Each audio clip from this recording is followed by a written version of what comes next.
അങ്ങനെ നമ്മൾ ഇതും നേടി.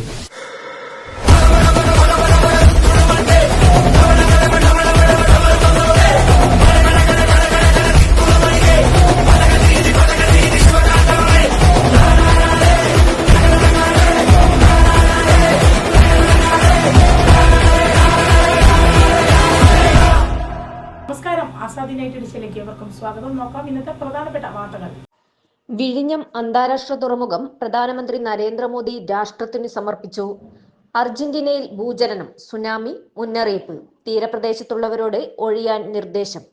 വിഴിഞ്ഞം രാജ്യത്തിന്റെ അഭിമാനം, കേരള വികസനത്തിന് കേന്ദ്രം ഒപ്പമുണ്ട്, പ്രധാനമന്ത്രി. അങ്ങനെ നമ്മൾ ഇതും നേടി. യാഥാർത്ഥ്യമാകുന്നത് 1996-ലെ LDF സർക്കാർ രൂപപ്പെടുത്തിയ പദ്ധതി. മുഖ്യമന്ത്രി. പണം വേണ്ട, വീട് മതിയെന്ന് കൽപ്പറ്റയിലെ കുടുംബങ്ങൾ. നിലമ്പൂർ ഉപതെരഞ്ഞെടുപ്പ് മുന്നൊരുക്കങ്ങൾ പൂർത്തിയായി. അന്തിമ വോട്ടർ പട്ടിക 5-ന് പ്രസിദ്ധീകരിക്കും. വിശദമായ വാർത്തകളിലേക്ക് കടക്കാം.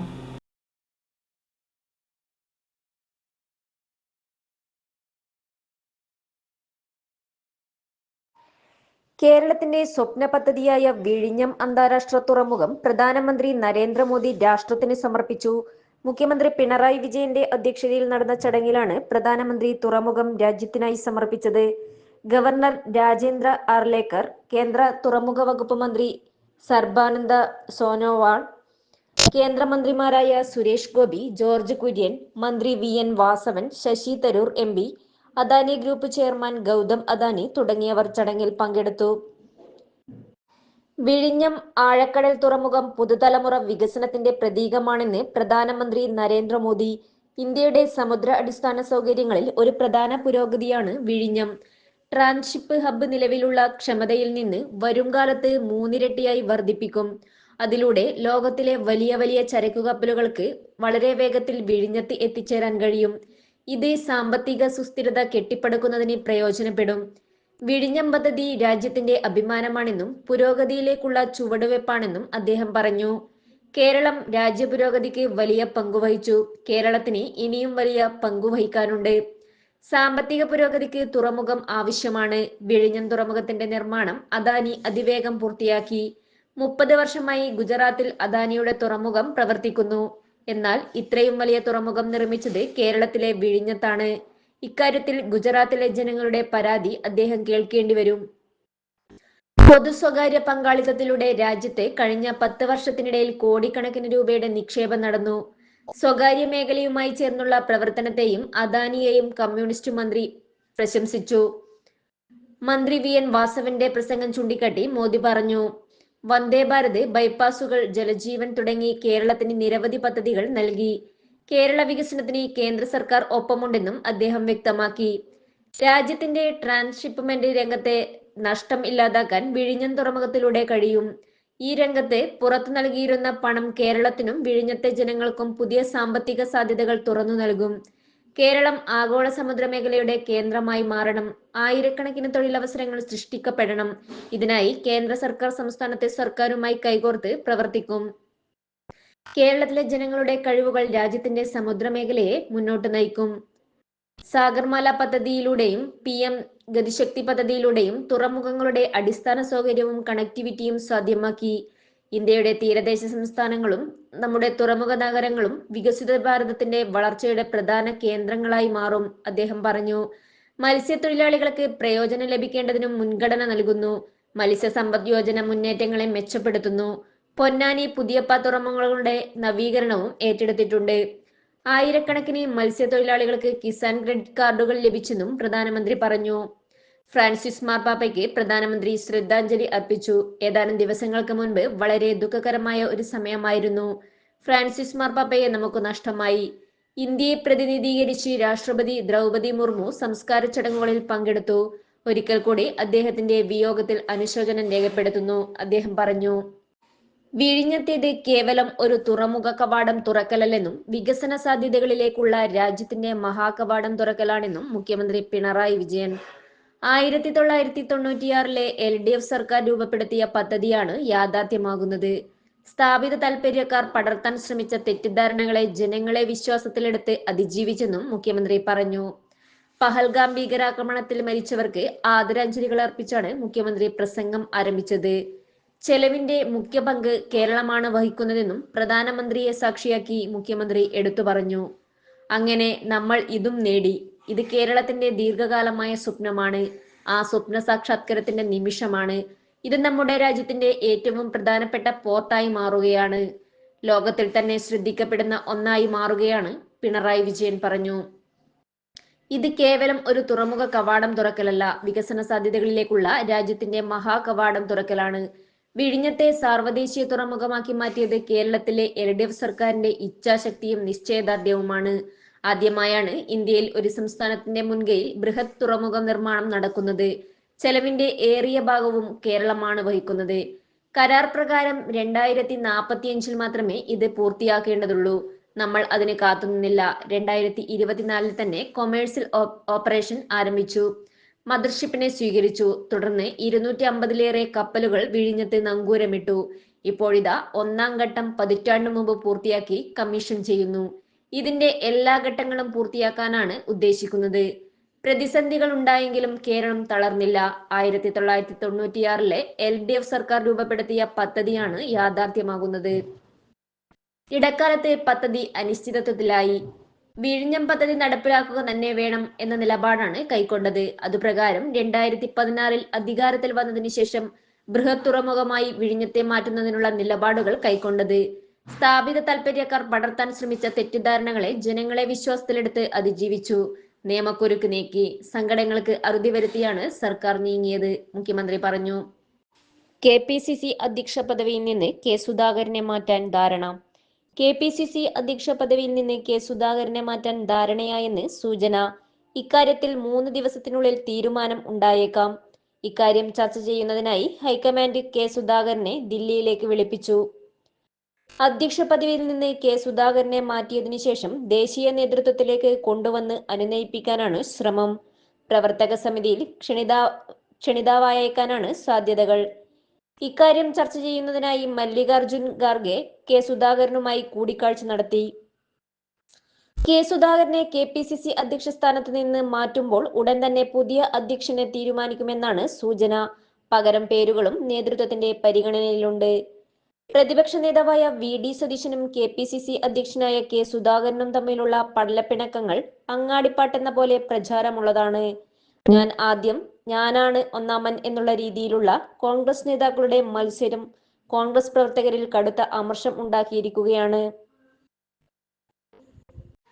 ലാറ്റിൻ അമേരിക്കൻ രാജ്യമായ അർജന്റീനയിൽ വൻ ഭൂചലനം. റിക്ടർ സ്കെയിലിൽ 7.4 തീവ്രത രേഖപ്പെടുത്തി. ചിലിയുടെയും അർജന്റീനയുടെയും തെക്കൻ തീരങ്ങളിലാണ് വെള്ളിയാഴ്ച ഭൂചലനമുണ്ടായതെന്ന് യുണൈറ്റഡ് സ്റ്റേറ്റ് ജിയോളജിക്കൽ സർവേ അറിയിച്ചു. പ്രാദേശിക സമയം രാവിലെ 9:45-നാണ് സംഭവം. ചിലിയുടെ തെക്കേ അറ്റത്തുള്ള മേഖലയിൽ സുനാമി മുന്നറിയിപ്പ് നൽകിയിട്ടുണ്ട്. തീരപ്രദേശത്തുള്ള ആളുകൾക്കെല്ലാം ജാഗ്രതാ നിർദ്ദേശം നൽകി. മഗൽനസ് പ്രദേശത്ത് തീരമേഖലകളിൽ കഴിയുന്നവരോട് സുരക്ഷിത ഇടങ്ങളിലേക്ക് ഒഴിയാൻ നിർദ്ദേശിച്ചിട്ടുണ്ട്. സമുദ്രത്തിനടിയിലാണ് സുനാമിയുടെ പ്രഭവ കേന്ദ്രമെന്ന് US ജിയോളജിക്കൽ സർവേ അറിയിച്ചു. 2 തുടർ ചലനങ്ങൾ കൂടി ഉണ്ടായതായും റിപ്പോർട്ടുണ്ട്. നിലമ്പൂർ നിയോജക മണ്ഡലത്തിലെ ഉപതെരഞ്ഞെടുപ്പിനുള്ള മുന്നൊരുക്കങ്ങൾ പൂർത്തിയായി.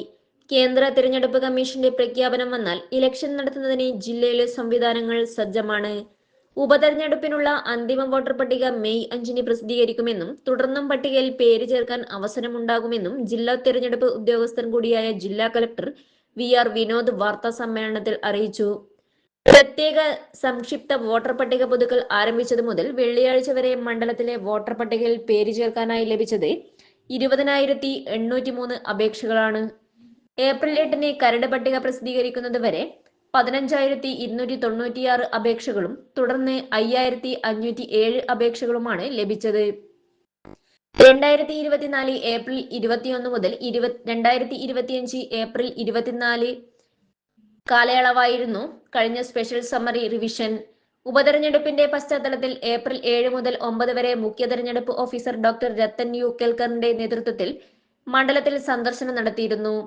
പോളിംഗ് ബൂത്തുകളടക്കം സന്ദർശിച്ച മുഖ്യ തെരഞ്ഞെടുപ്പ് ഓഫീസർ ഉദ്യോഗസ്ഥരുമായും രാഷ്ട്രീയ പാർട്ടി പ്രതിനിധികളുമായും ചർച്ച നടത്തി. 1100 വോട്ടർമാർക്ക് ഒരു പോളിംഗ് ബൂത്ത് എന്ന നിലയിലാണ് ക്രമീകരിച്ചിട്ടുള്ളത്. അതിനാൽ നിലമ്പൂർ മണ്ഡലത്തിൽ 59 പോളിംഗ് ബൂത്തുകളാണ് പുതിയതായി വന്നത്. മണ്ഡലത്തിൽ ആകെ 263 ബൂത്തുകളാണ് നിലവിലുള്ളത്. ബൂത്തുകളുടെ എണ്ണം കൂടിയതിനാൽ അധികമായി വരുന്ന EVM, VVPAT മെഷീനുകൾ എന്നിവയുടെ പ്രാഥമിക പരിശോധന ഉടൻ പൂർത്തിയാകുമെന്നും ജില്ലാ കളക്ടർ അറിയിച്ചു. തവിടിശ്ശേരി ഹൈസ്കൂൾ ഗ്രൗണ്ട് നിർമ്മാണ പ്രവൃത്തി മന്ത്രി V. അബ്ദുറഹ്മാൻ ഉദ്ഘാടനം ചെയ്തു. ഒരു പഞ്ചായത്തിൽ ഒരു കളിക്കളം പദ്ധതിയുടെ ഭാഗമായി തവിടിശ്ശേരി ഹൈസ്കൂൾ ഗ്രൗണ്ടിന്റെ നിർമ്മാണ പ്രവൃത്തി ഉദ്ഘാടനം കായിക ന്യൂനപക്ഷ മന്ത്രി V. അബ്ദുറഹ്മാൻ നിർവഹിച്ചു. TI മധുസൂദനൻ MLA അധ്യക്ഷനായി. കായിക വകുപ്പിന്റെ പ്ലാൻ ഫണ്ടിൽ നിന്നും 50 ലക്ഷം രൂപയും MLA ഫണ്ടിൽ നിന്നും 50 ലക്ഷം രൂപയും ചെലവഴിച്ചാണ് എസ്റ്റിമേറ്റ് തയ്യാറാക്കിയിരിക്കുന്നത്. Ground development, multipurpose mud court, step gallery, fencing, toilet block, retaining wall, അനുബന്ധ ഇലക്ട്രിക്കൽ പ്രവൃത്തികൾ എന്നിവ ഉൾപ്പെടുന്നതാണ് പദ്ധതി. ജില്ലാ panchayat president advocate KK Ratnakumari, block panchayat president PV Vatsala, Peringomvaikkara panchayat president VM Unnikrishnan, ജില്ലാ പഞ്ചായത്ത് അംഗം T തമ്പാൻ, ബ്ലോക്ക് പഞ്ചായത്ത് അംഗങ്ങളായ രജനി മോഹൻ, KP രമേശൻ, പഞ്ചായത്ത് അംഗം C Chintamani, P Prakashan, BK Satheesh, Vijina Sudheesh, KT Smitha, P Saritha എന്നിവർ പങ്കെടുത്തു. മുഴപ്പിലങ്ങാട് ധർമ്മടം സമഗ്ര ബീച്ച് ടൂറിസം വികസന പദ്ധതി 1ാം ഘട്ട ഉദ്ഘാടനം 4-ന്. മുഴപ്പിലങ്ങാട് ധർമ്മടം സമഗ്ര ബീച്ച് ടൂറിസം വികസന പദ്ധതിയുടെ 1ാം ഘട്ട ഉദ്ഘാടനം മെയ് 4-ന് രാവിലെ 10 മണിക്ക് മുഖ്യമന്ത്രി പിണറായി വിജയൻ ഉദ്ഘാടനം ചെയ്യും. മുഴപ്പിലങ്ങാട് ബീച്ച് ടർഫ് ഗ്രൗണ്ടിന് സമീപം നടക്കുന്ന പരിപാടിയിൽ പൊതുമരാമത്ത് ടൂറിസം വകുപ്പ് മന്ത്രി PA മുഹമ്മദ് റിയാസ് അധ്യക്ഷനാകും. ധർമ്മടം നിയോജക മണ്ഡലത്തിൽ ടൂറിസം വകുപ്പ് 233.71 കോടി രൂപയുടെ ഭരണാനുമതി നൽകിയ ബൃഹത് പദ്ധതിയാണ് മുഴപ്പിലങ്ങാട് ധർമ്മടം സമഗ്ര ബീച്ച് ടൂറിസം വികസന പദ്ധതി. 4 ക്യാരക്ടർ ഏരിയകളായി നടപ്പിലാക്കുന്ന പദ്ധതിയുടെ 1ാം ഘട്ട നിർമ്മാണം 79 കോടി രൂപ ചെലവഴിച്ചാണ് പൂർത്തീകരിച്ചത്. നടപ്പാത, കുട്ടികൾക്കുള്ള കളിസ്ഥലം, ടോയ്ലറ്റുകൾ, കിയോസ്കുകൾ, ലാൻഡ്സ്കേപ്പിംഗ്, ഇരിപ്പിടങ്ങൾ, അലങ്കാര ലൈറ്റുകൾ, ഷെയ്ഡ് സ്ട്രക്ചർ, ശില്പങ്ങൾ, ഗാസ്ബോ എന്നിവയാണ് 1.5 കിലോമീറ്റർ നീളത്തിൽ ഒരുക്കിയിട്ടുള്ളത്. കിഫ്ബി സാമ്പത്തിക വകയിരുത്തൽ പ്രകാരം KAIDCA സ്പെഷ്യൽ പർപ്പസ് വെഹിക്കിളായി തെരഞ്ഞെടുത്താണ് പദ്ധതി നടപ്പിലാക്കിയത്. കണ്ണൂർ പുഷ്പോത്സവം മാധ്യമ പുരസ്കാരങ്ങൾ വിതരണം ചെയ്തു. കണ്ണൂർ പുഷ്പോത്സവത്തിന്റെ ഭാഗമായി ഏർപ്പെടുത്തിയ മാധ്യമ പുരസ്കാരങ്ങൾ ന്യൂനപക്ഷ ക്ഷേമ കായിക വകുപ്പ് മന്ത്രി V. അബ്ദുറഹ്മാൻ വിതരണം ചെയ്തു. യുവാക്കളെ രാസലഹരിയിൽ നിന്ന് രക്ഷിക്കാൻ എല്ലാ വിഭാഗം ജനങ്ങളും യോജിച്ച് പ്രവർത്തിക്കണമെന്ന് അദ്ദേഹം പറഞ്ഞു. കായിക മന്ത്രിയുടെ നേതൃത്വത്തിൽ കാസർഗോഡ് മുതൽ തിരുവനന്തപുരം വരെ നടത്തുന്ന ലഹരി വിരുദ്ധ സന്ദേശയാത്രയ്ക്ക് മാധ്യമങ്ങളുടെ പിന്തുണയും അദ്ദേഹം അഭ്യർത്ഥിച്ചു. ജില്ലാ പോലീസ് സൊസൈറ്റി ഹാളിൽ നടന്ന പരിപാടിയിൽ മികച്ച അച്ചടി മാധ്യമ വിഭാഗത്തിൽ സമഗ്ര കവറേജിനുള്ള പുരസ്കാരം ദേശാഭിമാനി ഏറ്റുവാങ്ങി. ദേശാഭിമാനിയിലെ മിഥുൻ അനിലാമിത്രനാണ് മികച്ച ഫോട്ടോഗ്രാഫർ. സായാഹ്ന പത്രം സമഗ്ര കവറേജിനുള്ള പുരസ്കാരം സുദിനം കണ്ണൂർ മെട്രോ പത്രങ്ങൾ ഏറ്റുവാങ്ങി. സുദിനത്തിലെ M. അബ്ദുൾ മുനീർ മികച്ച റിപ്പോർട്ടർക്കുള്ള പുരസ്കാരം ഏറ്റുവാങ്ങി. ദൃശ്യമാധ്യമത്തിലെ സമഗ്ര കവറേജിനുള്ള പുരസ്കാരം സീൽ TVക്ക് ലഭിച്ചു. മികച്ച റിപ്പോർട്ടറിനുള്ള പുരസ്കാരം സീൽ TVയിലെ ലിജിത ജനാർദ്ദനും കണ്ണൂർ വിഷനിലെ മനോജ് മയിലും ഏറ്റുവാങ്ങി. സീൽ TVയിലെ ഷാജി കീഴറയാണ് മികച്ച വീഡിയോഗ്രാഫർ. ശ്രവ്യമാധ്യമം സമഗ്ര കവറേജിനുള്ള പുരസ്കാരം ആകാശവാണി കണ്ണൂർ നിലയം ഏറ്റുവാങ്ങി. 10,000 രൂപയും പ്രശസ്തി പത്രവും മൊമന്റോയുമാണ് പുരസ്കാരം. Agri horticultural society vice president doctor KC Vatsala ചടങ്ങിൽ അധ്യക്ഷയായി. Agri horticultural society secretary PV Ratnakaran, media committee convener TP Vijayan, EVG Nambiar, PK Premarajan, UKB Nambiar, KM Balachandran തുടങ്ങിയവർ സംസാരിച്ചു. ഏഴോം സഫാരി ഉദ്ഘാടനം 4-ന്. ഏഴോം ഗ്രാമപഞ്ചായത്ത് 2024-25 വാർഷിക പദ്ധതിയിൽ ഉൾപ്പെടുത്തി നിർമ്മിച്ച ഏഴോം സഫാരി പദ്ധതി മെയ് 4-ന് M. വിജിൻ MLA ഉദ്ഘാടനം ചെയ്യും. സൈക്കിൾ സഫാരിയുടെ സഞ്ചാരികളെ നാട് കാണിക്കുക, പ്രദേശത്തെ കാർബൺ ന്യൂട്രൽ ഗ്രാമമാക്കി മാറ്റുക എന്നീ ഉദ്ദേശത്തോടെയാണ് പദ്ധതി നടപ്പിലാക്കുന്നത്. കാലാവസ്ഥാ വ്യതിയാനവും പ്രാദേശിക കാർഷിക പ്രശ്നങ്ങളും കർഷക സദസ്സ് സംഘടിപ്പിച്ചു.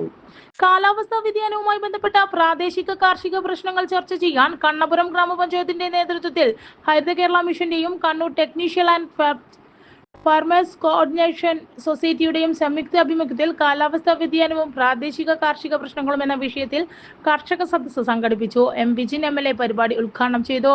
ജില്ലാ തലത്തിൽ ഏറ്റവും കൂടുതൽ ഹരിതമിത്രം വിതരണം ചെയ്ത ഹരിത കർമ്മസേന അംഗങ്ങൾക്കുള്ള അനുമോദനവും MLA നിർവഹിച്ചു. Kannapuram panchayat president K. രതി അധ്യക്ഷയായി. കണ്ണപുരം ബാങ്ക് മിനി ഹാളിൽ നടന്ന പരിപാടിയിൽ ഹരിത കേരള മിഷൻ ജില്ലാ കോർഡിനേറ്റർ K. സോമശേഖരൻ കർഷക സദസ്സിനെ കുറിച്ച് വിശദീകരിച്ചു. കണ്ണപുരം കൃഷി ഓഫീസർ ഓഫീസർ യു പ്രസന്നൻ വിഷയാവതരണം നടത്തി. കൃഷി വിജ്ഞാന കേന്ദ്രം മേധാവി ഡോക്ടർ പി ജയരാജ്, ജില്ലാ പഞ്ചായത്ത് ആസൂത്രണ സമിതി വൈസ് ചെയർമാൻ ടി ഗംഗാധരൻ, ജില്ലാ ശുചിത്വ mission coordinator K M Sunilkumar എന്നിവർ മോഡറേറ്ററായി. Technical and farmers coordination society secretary P V Balakrishnan തുടർ പ്രവർത്തനങ്ങൾ ക്രോഡീകരിച്ച് അവലോകനം നടത്തി. വേലിയേറ്റം പ്രളയം മൂലമുണ്ടാകുന്ന കാർഷിക നഷ്ടങ്ങളെ ദുരന്ത നിവാരണ നിയമത്തിന്റെ പരിധിയിൽ ഉൾപ്പെടുത്തി ധനസഹായം നൽകണമെന്ന് കർഷക സദസ്സിൽ നിർദ്ദേശമുയർന്നു. Kannapuram panchayat vice president M Ganesan, Kannur minor irrigation assistant executive engineer A V Vinod Kumar, Haritha Kerala mission resource personnel T Shobha എന്നിവർ പങ്കെടുത്തു. Karunakaran Edom, P K Haridasan, K Rajeevan, V V Krishnan, M Raghavan, V Susheel, P V Damodaran, K C Chandran എന്നീ കർഷകർ അനുഭവങ്ങൾ പങ്കുവച്ചു. കൽപ്പറ്റ മുണ്ടക്കൈ ദുരന്തബാധിതർക്കായി സർക്കാർ കൽപ്പറ്റയിൽ ഒരുക്കുന്ന ടൗൺഷിപ്പിലേക്ക് കൂടുതൽ കുടുംബങ്ങൾ. ഭൂമിയുടെയും കെട്ടിട നിർമ്മാണത്തിന്റെയും മികവ് തിരിച്ചറിഞ്ഞാണ് കൂടുതൽ കുടുംബങ്ങൾ വീട് ആവശ്യപ്പെടുന്നത്. വീട് വേണ്ടെന്ന് വെച്ച് 15 ലക്ഷം രൂപ നഷ്ടപരിഹാരം മതിയെന്ന് സമ്മതപത്രം നൽകിയ കുടുംബങ്ങളാണ് ഇപ്പോൾ തീരുമാനം മാറ്റുന്നത്. നിരവധി കുടുംബങ്ങൾ വീട് മതിയെന്ന് ജില്ലാ ഭരണ സംവിധാനത്തോട് അഭ്യർത്ഥിച്ചു. സമ്മതപത്രത്തിലൂടെ വീട് വേണോ 15 ലക്ഷം രൂപ നഷ്ടപരിഹാരം വേണമോ എന്ന തീരുമാനം അറിയിക്കാനുള്ള തീയതി പിന്നിട്ടെങ്കിലും ദുരന്തബാധിതരുടെ ആവശ്യം അനുഭാവപൂർവ്വം പരിഗണിക്കും. 402 ഗുണഭോക്താക്കളിൽ 290 പേരാണ് സമ്മതപത്രത്തിലൂടെ വീട് ആവശ്യപ്പെട്ടത്. 15 ലക്ഷം രൂപ ആവശ്യപ്പെട്ട ബാക്കി 110 കുടുംബങ്ങളിലുള്ളവരാണ് ഇപ്പോൾ തീരുമാനം മാറ്റുന്നത്. കൽപ്പറ്റ നഗരഹൃദയത്തിലെ 64 ഹെക്ടർ സർക്കാർ ഏറ്റെടുത്ത് അത്യാധുനിക നിലവാരത്തിൽ പ്രവൃത്തി ആരംഭിച്ചതോടെയാണ് വീട് വേണ്ടെന്ന് ആദ്യം അറിയിച്ചവർ തീരുമാനത്തിൽ മാറ്റം അറിയിച്ചത്. പ്രകൃതി ദുരന്തങ്ങളെ മറികടക്കാൻ കരുത്തുള്ള അടിത്തറയിലാണ് ടൗൺഷിപ്പിലെ കെട്ടിടങ്ങൾ ഒരുങ്ങുന്നത്. 7 സെന്റിലാണ് വീടുകൾ. ആരോഗ്യ കേന്ദ്രം, കമ്മ്യൂണിറ്റി സെന്റർ, പൊതുമാർക്കറ്റ്, അങ്കണവാടി തുടങ്ങിയവയെല്ലാം ഉൾക്കൊള്ളുന്നുണ്ട്. ഇതോടെ ഇന്നത്തെ ആസാദി വാർത്തകൾ ഇവിടെ സമാപിക്കുകയാണ്. അടുത്ത വാർത്ത ബുള്ളറ്റിൻ നാളെ രാത്രി. നാളെ വീണ്ടും കാണാം. നന്ദി, നമസ്കാരം.